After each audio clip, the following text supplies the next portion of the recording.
1980-കളിൽ പാകിസ്ഥാനിലെ ഇസ്ലാമാബാദിലെ തെരുവുകളിൽ ദരിദ്രവേഷം ധരിച്ച് ഭിക്ഷക്കാരനായി വേഷം മാറി ഒരാൾ തന്റെ ഔദ്യോഗിക കൃത്യങ്ങൾ നടത്തുകയായിരുന്നു. അതായത് വേഷപ്രച്ഛന്നനായി തന്റെ രാജ്യത്തിന് വേണ്ടി പാകിസ്ഥാന്റെ ആണവ കേന്ദ്രങ്ങൾ എവിടെ സ്ഥിതി ചെയ്യുന്നു എന്ന രഹസ്യമാണ് അയാൾക്ക് പുറത്തു കൊണ്ടുവരാനുണ്ടായിരുന്നത്. ആ ഒരു ദൗത്യം രാജ്യം അയാൾ ഏൽപ്പിച്ചിരുന്നു. ആ കൃത്യം അയാൾ കൃത്യമായി നിറവേറ്റുകയും ചെയ്തിരുന്നു. ഇസ്ലാമാബാദിൽ അദ്ദേഹത്തിന്റെ മികവുറ്റ ഓപ്പറേഷന്റെ ഫലമായിരുന്നു പാകിസ്ഥാന്റെ ആണവ പദ്ധതി എവിടെ എന്ന് കണ്ടെത്തിയത്. അദ്ദേഹം പാകിസ്ഥാനിൽ നടത്തിയ ചാരപ്പണിയാണ് നാം ഇവിടെ എടുത്തു പറയേണ്ടത്. ഇവിടെ ഇനി ആരാണ് അദ്ദേഹം എന്ന് കൂടെ പറയാം. ഇന്ത്യയുടെ ദേശീയ സുരക്ഷാ ഉപദേഷ്ടാവ് അജിത് ഡോവലിനെ കുറിച്ചാണ് നാം ഇവിടെ പറയുന്നത്. ഈ കഴിഞ്ഞ ദിവസം 2026 ലോകമാന്യ തിലക് ദേശീയ പുരസ്കാരം അദ്ദേഹത്തിന് ഇന്ത്യയുടെ നമ്മുടെ ആഭ്യന്തരമന്ത്രി അമിത്ഷാ നൽകുകയുണ്ടായി. ഇങ്ങനെ ലോകമാന്യ തിലക് പുരസ്കാരം, ആ ദേശീയ പുരസ്കാരം അദ്ദേഹത്തിന് കിട്ടുമ്പോൾ ആരാണ് അജിത് ഡോവൽ എന്ന് ഒരു വേള പുതിയ തലമുറയ്ക്ക് അറിയുമോ എന്ന കാര്യത്തിൽ ചെറിയൊരു സംശയം അവശേഷിക്കുന്നുണ്ട്. കഴിഞ്ഞ ദിവസം പൂനെയിൽ വെച്ചാണ് കേന്ദ്ര ആഭ്യന്തരമന്ത്രി അമിത്ഷാ അദ്ദേഹത്തിന് ലോകമാന്യ തിലക് പുരസ്കാരം സമ്മാനിച്ചത്. 81-കാരനായ ഡോവലിനെ കേന്ദ്ര ആഭ്യന്തരമന്ത്രി വളരെയധികം പ്രശംസിച്ചു. ഈ അവസരത്തിൽ അജിത് ഡോവൽ എന്ന രാജ്യത്തിന്റെ സുരക്ഷാ ഉപദേശകനെ കുറിച്ച് ചില കാര്യങ്ങൾ നാം ഇവിടെ എടുത്തു പറയണം, അല്ലെങ്കിൽ പറയേണ്ടതുണ്ട്. 1974 ഇന്ത്യ ആണവ പരീക്ഷണം നടത്തുന്നു. ഇന്ത്യ ഈ നടത്തിയ ആണവ പരീക്ഷണം ലോകരാഷ്ട്രങ്ങൾക്കിടയിൽ വലിയ ചർച്ചയാവുകയും ചെയ്തു. ഇത്തരത്തിൽ ഇന്ത്യയുടെ ആണവ പരീക്ഷണം നടത്തിയോടുകൂടി അയൽരാജ്യമായ പാകിസ്ഥാന് പിന്നീട് ഇരിക്കപ്പൊറുതിയില്ലാതായി. അങ്ങനെ അവർ മറ്റ് നിരവധി രാജ്യങ്ങളുടെ സഹായത്തോടെ പാകിസ്ഥാനിൽ ഇസ്ലാമാബാദിൽ ആണവ പദ്ധതി അതിവേഗം വികസിപ്പിക്കാനുള്ള പരിപാടികൾ തുടങ്ങി. ഇതിന് വ്യക്തമായ തെളിവുകൾ ഇന്ത്യക്ക് ആവശ്യമായിരുന്നു. ഈ വിവരങ്ങൾ കണ്ടെത്തേണ്ടത് രാജ്യത്തിൻ്റെ ആവശ്യമായത് ഇന്ത്യയുടെ ആവശ്യമായതിനാൽ ഇത് കണ്ടെത്താൻ ഉള്ള ചുമതല രാജ്യമെന്ന് ഏൽപ്പിച്ചത് അന്ന് യുവ ഓഫീസറായിരുന്ന അജിത് ഡോവലിനെ ആയിരുന്നു. അങ്ങനെ അദ്ദേഹം ഇസ്ലാമാബാദിൽ നടത്തിയ മികവുറ്റ ഓപ്പറേഷന്റെ ഫലമായിരുന്നു പാകിസ്ഥാനിൽ ആണവ പദ്ധതി ഉണ്ട്, അല്ലെങ്കിൽ അവർ ആരംഭിച്ചു എന്ന രഹസ്യം അദ്ദേഹം കണ്ടെത്തിയത്. അവിടെ പാകിസ്ഥാനിൽ അദ്ദേഹം നടത്തിയ ചാരപ്പണിയാണ് നാം ഇവിടെ ഈ അവസരത്തിൽ എടുത്തു പറയേണ്ടത്. അപ്പോൾ നമ്മളിവിടെ തുടക്കത്തിൽ നമ്മളത് പറഞ്ഞിരുന്നു. 1980-കളിൽ അജിത് ഡോവൽ എന്ന ഒരു യുവാവ്, അതായത് ഇന്ത്യൻ യുവാവ്, രാജ്യത്തിൻ്റെ ഇന്റലിജൻസ് ബ്യൂറോയുടെ ആവശ്യത്തിൻ്റെ ഫലമായി പാകിസ്ഥാനിലെ ഇസ്ലാമാബാദിലെ തെരുവുകളിൽ ഒരു യാചകനായി ദരിദ്രവേഷം ധരിച്ച് തൻ്റെ പ്രവർത്തനങ്ങൾ ചിട്ടപ്പെടുത്തിയത്. അങ്ങനെ അദ്ദേഹം പാകിസ്ഥാനിലെ ആണവ കേന്ദ്രങ്ങൾ എവിടെ സ്ഥിതി ചെയ്യുന്നു എന്ന രഹസ്യം പുറത്തു കൊണ്ടുവന്നു. അതിനുവേണ്ടി അദ്ദേഹം ഇസ്ലാമാബാദിന് ചുറ്റും ഒരു ക്യാമ്പ് സ്ഥാപിച്ചു. കാൻ റിസർച്ച് സ്ഥിതി ചെയ്യുന്ന സ്ഥലത്തിന് അടുത്തായിരുന്നു ഈ കഹ്ദ എന്ന ആ സ്ഥലം. അവിടെ സുരക്ഷ വളരെ കർശനവുമായിരുന്നു. പാകിസ്ഥാനിലെ ശാസ്ത്രജ്ഞന്മാരും മുതിർന്ന ഉദ്യോഗസ്ഥരും പതിവായി വന്നു പോകുന്നുണ്ടായിരുന്നു. ഇത് അജിത് ഡോവലിന് മനസ്സിലായി. പാകിസ്ഥാൻ ഒരു ആണവ ശക്തിയായി മാറാൻ പോകുന്നു.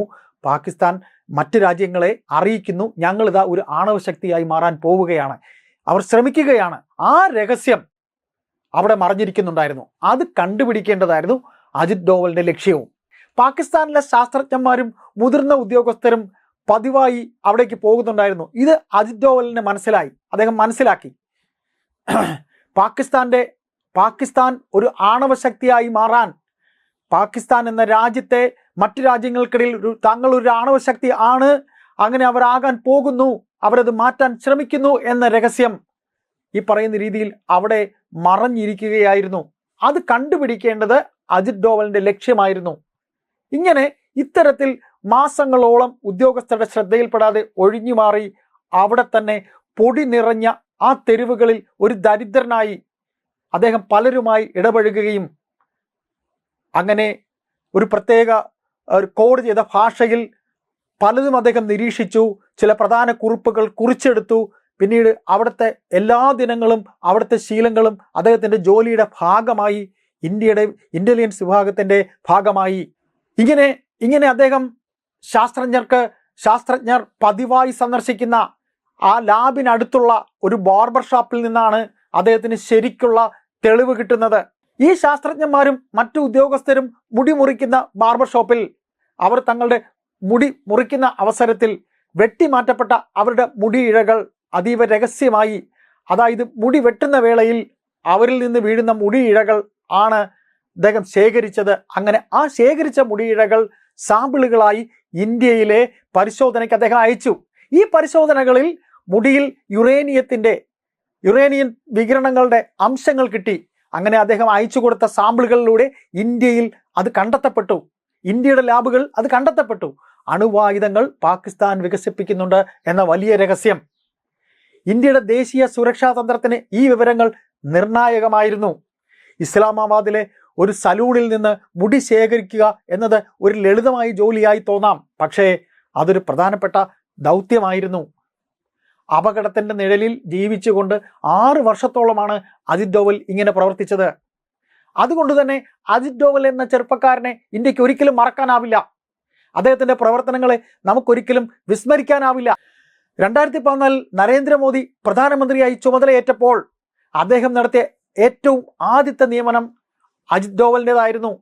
അജിത് ഡോവലിനെ ദേശീയ സുരക്ഷാ ഉപദേഷ്ടാവാക്കുകയായിരുന്നു പ്രധാനമന്ത്രി മോദിയുടെ ശക്തമായ നേതൃത്വത്തിൽ. അജിത് ഡോവൽ അദ്ദേഹത്തിന്റെ പ്രവർത്തനവും കൂടി ചേർന്നപ്പോൾ ഇന്ത്യയുടെ വിദേശ നയം വളരെ കരുത്തുറ്റതായി മാറുകയായിരുന്നു. അഹമ്മദാബാദിലെ ബോംബ് സ്ഫോടനം രാജ്യത്ത് നടന്ന കാലം, അതിനു പിന്നാലെ രാജ്യത്തിലെ വിവിധ ഭാഗങ്ങളിൽ സമാനമായ സ്ഫോടനങ്ങൾ നടന്നിരുന്നു. തുടർന്ന് രാജ്യത്ത് നടന്ന പല സ്ഫോടന പരമ്പരകളുടെയും ഗുജറാത്ത് മുഖ്യമന്ത്രിയായിരുന്ന മോദി പറഞ്ഞ പ്രകാരം അജിത് ഡോവലിനെ ഉപയോഗിച്ച് അന്ന് മോദിയുടെ മന്ത്രിസഭയിലെ അംഗമായിരുന്ന അമിത്ഷാ അന്വേഷണം നടത്തുകയായിരുന്നു. അന്ന് അജിത് ഡോവൽ അതായത് ഗുജറാത്ത് ഗവൺമെന്റിന് അദ്ദേഹം നൽകിയ വിവരങ്ങൾ അഹമ്മദാബാദ് സ്ഫോടനത്തിനൊപ്പം രാജ്യവ്യാപകമായി നടന്ന മറ്റ് സ്ഫോടനങ്ങളുടെയും അന്വേഷണം എന്തൊക്കെ ആയിരിക്കണം, അത് എളുപ്പത്തിൽ ആക്കി രാജ്യത്തിന് വേണ്ടി ഇങ്ങനെ അന്വേഷണങ്ങളുടെ സർവ്വപ്രതിസന്ധിയിലും അജിത് ഡോവലിന്റെ സഹായത്തോടെ അത് എളുപ്പമാക്കി മാറ്റുകയായിരുന്നു. അന്ന് ഗുജറാത്ത് സർക്കാരിന് അത് വളരെ വലിയ നേട്ടമായിരുന്നു. 2014 നരേന്ദ്രമോദി സർക്കാർ ഇന്ത്യയിൽ ചുമതല ഏൽക്കുമ്പോൾ ഈ പറയുന്ന രീതിയിൽ ഇദ്ദേഹത്തിന് അജിത് ഡോവലിനെ ദേശീയ സുരക്ഷാ ഉപദേഷ്ടാവാക്കി മാറ്റിയായിരുന്നു. അത് ഈ കഴിഞ്ഞ 15 വർഷത്തിനിടയിൽ 12 വർഷങ്ങൾക്കിപ്പുറം ഓപ്പറേഷൻ സിന്ദൂർ മുതൽ ഇപ്പോൾ രാജ്യത്തിന്റെ സുരക്ഷയുമായി ബന്ധപ്പെട്ട എന്തെല്ലാം കാര്യങ്ങൾ ഉണ്ടായിട്ടുണ്ടോ അതിനെയെല്ലാം വളരെ വസ്തുനിഷ്ഠമായി കാര്യക്ഷമതയോടെ ചെയ്തു തീർക്കാൻ, എന്നും രാജ്യത്തിനു വേണ്ടി നിൽക്കാൻ 81-കാരനായ അജിത് ഡോവൽ ഉണ്ടായിരുന്നു. ഇത്രയും കൃത്യമായ രീതിയിൽ രാജ്യത്തിന്റെ സുരക്ഷയെ സംബന്ധിച്ച കാര്യങ്ങൾ അദ്ദേഹത്തിനല്ലാതെ മറ്റാർക്കാണ് ചെയ്യാൻ കഴിയുക?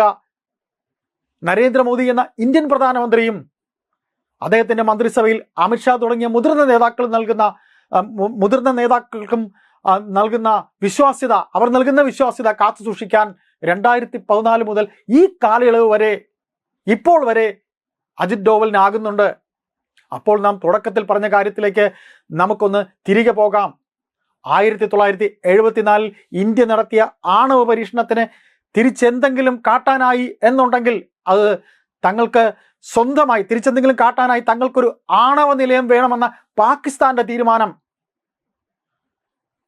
ആ തീരുമാനം അവർ രഹസ്യമാക്കി വെക്കാൻ ശ്രമിച്ചപ്പോൾ ആ രഹസ്യത്തിനെ വളരെ വ്യക്തമായ രീതിയിൽ പുറത്തു കൊണ്ടുവന്ന ഉദ്യോഗസ്ഥനായിരുന്നു അജിത് ഡോവൽ. അതങ്ങനെ നമുക്ക് പെട്ടെന്ന് പറഞ്ഞ് അവസാനിപ്പിക്കാൻ കഴിയില്ല. ഇത്രയും മികച്ചൊരു അന്വേഷണം ഇന്ത്യൻ ചരിത്രത്തിൽ ഉണ്ടായിട്ടില്ല.